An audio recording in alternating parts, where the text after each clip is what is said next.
है ही नहीं, करप्शन रग रग में भरा, ये सारे सवाल एक झटके में क्यों भर गए? बहुत दिन हुए नहीं, इस देश में एक गृह मंत्री शिवराज पाटिल भी हुआ करते। मुंबई में आतंकवादियों का हमला हुआ, वो प्रेस कॉन्फ्रेंस के सामने अपने सफारी सूट को बदल बदल के जाते थे और उस कपड़े बदलने के दौर में ही उनकी कुर्सी चली गई। यहां तो पूरा जंतर मंतर हो गया और आदेश किसने दिए इस पर गृह मंत्री खामोश हैं।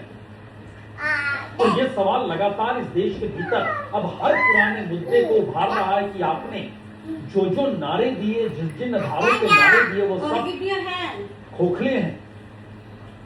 यानी एक ऐसी परिस्थिति देश के सामने इस दौर में सरकार की जमीन क्यों खिसक गई? वही मिडिल क्लास, वही हिंदू समाज, सीधा हमला उस पर।